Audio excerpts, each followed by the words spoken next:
Anantnag Rajouri पार्लिमानी seat पर Lok Sabha elections की voting होने के बाद अब 4 जून के दिन पूरे मुल्क के साथ साथ इस सीट पर भी वोट्स की गिनती होगी। मुल्क में अनंतनाग राजौरी एक ऐसी सीट है जो कि दो हिस्सों में बटी हुई है, जहां कश्मीर वादी की 11 असेंबली नशिस्तों की काउंटिंग को अनंतनाग में किया जाएगा, जबकि राजौरी पुंछ की 4 असेंबली नशिस्तों की counting government PG college Rajouri में होगी। वहीं गवर्नमेंट पीजी कॉलेज राजौरी में बनाए गए काउंटिंग सेंटर में रखे गए इंतजामात का जायजा लिए जाने के मकसद से डिप्टी कमिश्नर अनंतनाग सैयद फखरुद्दीन हमीद ने आज राजौरी का दौरा किया।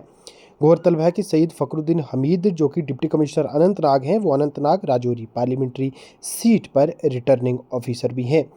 डिप्टी कमिश्नर राजौरी ओम प्रकाश भगत के हमरा उन्होंने गवर्नमेंट पीजी कॉलेज राजौरी में बनाए गए काउंटिंग सेंटर का दौरा किया, जहां तमाम तर तैयारियों का जायजा लिया गया।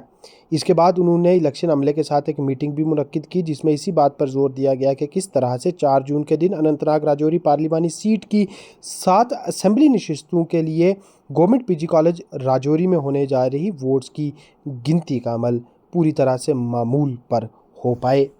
सर, जिस तरह से आज आप आए राजौरी डिस्ट्रिक्ट हेडक्वार्टर पे, जहां पर कि 7 असेंबली कॉन्स्टिट्यूएंसीज के वोट्स की काउंटिंग होनी है, किस तरह के पूरे अरेंजमेंट्स रिव्यू किए जा रहे हैं और किस तरह का पूरा प्रोविजन रहेगा, क्योंकि ये एक ऐसी कॉन्स्टिट्यूएंसी है जो 2 पार्ट्स में डिवाइड की गई है इन टर्म्स ऑफ काउंटिंग। जैसे आपने सही बताया कि जो हमारी 18 केसेज हैं, उनकी जो 11 कॉन्स्टिट्यूंसीज है उनकी काउंटिंग और उनका स्ट्रॉन्ग अनंतनाग हेडक्वार्टर पे है, और बाकी डिस्टेंस या बाकी चीज़ों को मद्देनज़र रखते हुए, लॉजिस्टिक्स और टेरेन के मद्देनज़र रखते हुए बाकी 7 की, जिसमें राजौरी की 4 और पुंछ की 3, इन एसीज की काउंटिंग और इनका स्ट्रॉन्ग रूम यहाँ पे राजौरी में रखा गया है। तो आपको पता है कि जब काउंटिंग के डे पे जो डेटा शेयरिंग के लिए एक अरेंजमेंट रखना है, उसकी कोऑर्डिनेशन कमेटी के लिए आज हम यहाँ पे आए थे, जिसमें मेरी पूरी टीम, खासकर जो टेक्निकल टीम है और डीसी राजौरी साहब की जो टीम यहाँ पे है, हमने आपस में देखा कि कैसे हम इंश्योर करें कि जो सीमलेस डेटा शेयरिंग हो, ताकि रियल टाइम में हमें कोई लैग ना रहे, जिसमें आपको पता है एनकोर पे भी जो काउंटिंग रिजल्ट्स आते हैं, लेकिन इसके साथ साथ एक बैकअप प्लान भी हमने रखा है कि इन केस कोई टेक्निकल ग्लिच आता है एनकोर में, तो सब अरेंजमेंट्स के लिए और उन सब लॉजिस्टिक्स के लिए और कोऑर्डिनेशन के लिए आज यहाँ पे हम आए थे। इसके साथ साथ आपको पता है कि काफ़ी देर तक एक कैंपेन चली because of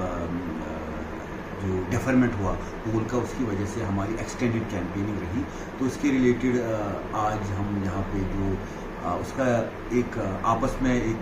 best experience sharing के मॉडल से आप बोल सकते हैं, क्या आपस में हमने क्या सीखा, कैसे आने वाले समय में उसको कैसे और बेहतर कर सकते हैं। इसके साथ साथ मेरे पास काफ़ी अच्छे मित्र हैं डीसी साहब, तो उनसे काफ़ी टाइम से मिलने का एक मौका भी मिला, इसलिए आ गया। सर, जिस तरह से एक हाई वोटर टर्नआउट रहा है, वो कितना अच्छा मैसेज है, क्योंकि एक रिकॉर्ड तोड़ वोटिंग हुई है इस सीट पे। हालांकि टफ टेरेन था, बड़े और चैलेंजेस थे, इसके बाद भी लोगों ने बढ़ चढ़ कर वोट किया है। कितना अच्छा मैसेज है डेमोक्रेसी के लिए। मुझे लगता है कि इसमें election commission of India, honourable ECI, CO office, पूरे जितने भी ये 5 ज़िले हैं, इनकी पूरा अमला और ख़ासकर जो यहाँ के वोटर्स पूरी कॉन्स्टिट्यूंसी के, वो मुबारकबाद के हकदार हैं कि किस तरह से उन्होंने आइन में, हमारे कॉन्स्टिट्यूशन में जो इनके प्यार है उस तरफ और अपने हक का जो इजहार किया, अपने इस्तेमाल किया, वो दिखाता है कि हुब्बुल वतनी का जज्बा इस पूरे खित्ते के आवाम में कितना गहरा है। मैं बार बार बोलता हूँ कि वोट डालना एक ऐसी, हमारी जैसे कॉन्स्टिट्यूशन में, हमारे आइन में, हमारे संविधान में बहुत सारी चीज़ें हमारी जिम्मेवारियाँ हैं और बहुत सारी चीज़ें हमारे हुकूक हैं, लेकिन वोट डालना एक ऐसी चीज़ है जो हमारा हक भी है और हमारी जिम्मेवारी भी है। तो इस पूरे खित्ते ने जो एक रिकॉर्ड तोड़ पिछले कई दशकों में, कई दिहाइयों से सबसे ज़्यादा रिकॉर्ड तोड़, खासकर जो वादी के इलाके का जो पोर्शन है इस कॉन्स्टिट्यूंसी का, वहाँ पे जितनी हुई तो वो काबिल तारीफ है, लेकिन इसमें सबसे ज़्यादा जो श्रेय वो जो जाता है वो पूरा पब्लिक को जाता है, वोटर को जाता है। Thank you sir. सर, जिस तरह से आज जो अनंतनाग राजौरी पार्लियामेंट्री सीट के रिटर्निंग ऑफिसर हैं, उन्होंने रिव्यू भी किया है यहाँ के काउंटिंग सेंटर का। राजौरी पीजी कॉलेज में 7 असेंबली कॉन्स्टिट्यूंसीज की वोटिंग का जो पूरा प्रोसेस रहेगा वो हैजल फ्री रहे, स्मूथ रहे, उसके लिए क्या अरेंजमेंट्स रखे गए हैं? जैसे कि आपने खुद बताया कि राजौरी और अनंतनाग पार्लियामेंट्री कॉन्स्टिट्यूंसी के लिए 2 काउंटिंग सेंटर रखे गए हैं, keeping in view the climatic conditions, topography of the area, right. तो इस यहाँ डिस्ट्रिक्ट राजौरी में पीजी कॉलेज राजौरी में काउंटिंग सेंटर रखा गया है 7 असेंबली कॉन्स्टिट्यूंसीज के लिए, 4 डिस्ट्रिक्ट राजौरी की हैं और 3 हमारी पुंछ डिस्ट्रिक्ट की हैं।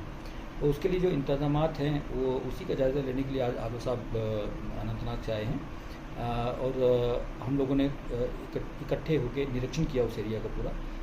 जिस तरीके से सीआरपीएफ की या सीएपीएफ की टुकड़ियाँ वहाँ पर लगाई गई हैं, 3 टायर सिक्योरिटी वहाँ पर रखी गई है ताकि किसी किस्म की कोई ऐसी वैसी हरकत ना हो। और ये देखने के लिए इसके अलावा कोऑर्डिनेशन हमारे बीच में जो हमारे एम्प्लॉइज़ हैं, EROs हैं, उनके साथ भी एक मीटिंग थी, कोऑर्डिनेशन मीटिंग समझ लीजिए आप कि काउंटिंग के दिन किस किस्म की हमारी आपस में कोऑर्डिनेशन होनी चाहिए, कहाँ क्या करना है, आपका कंट्रोल रूम ठीक होना चाहिए, आपस में कम्युनिकेशन ठीक होना चाहिए, जहाँ कहीं गैप हो उस गैप को किस तरीके से फिल करना है, कैसे आपने अगर एनकोर ऐप नहीं चल रही है तो उस समय आपने और क्या इसका अल्टरनेटिव अपनाना है ताकि तुरंत ये इन्फॉर्मेशन जो है बाहर हर एक पॉलिटिकल पार्टीज़ को जानी चाहिए, इलेक्शन कमीशन ऑफ इंडिया को जानी चाहिए, सभी को जानी चाहिए कि हर एक राउंड के बाद आपकी कितनी पोलिंग हो गई है, एक राउंड की, 2 राउंड की, इस तरीके से, ताकि लोगों को इत्मीनान रहे कि ठीक तरीके से काउंटिंग चल रही है। तो ये सारे अरेंजमेंट देखने के लिए, ये काउंटिंग अरेंजमेंट देखने के लिए आज मीटिंग हो गई हमारी अच्छे तरीके से कॉर्डियल एटमॉस्फेयर में। सारे EROs जो श्रीनगर से भी, अनंतनाग से भी जो टीम आई थी और हमारे EROs, उनके आपस में कोऑर्डिनेशन की मीटिंग हो चुकी है और हमने सारे इंतजामात जो है वो भी रिव्यू कर लिए हैं। उम्मीद करते हैं काउंटिंग वाले दिन कोई दिक्कत नहीं होगी और हैसल फ्री सारी चीज़ें चलेंगी। Thank you sir.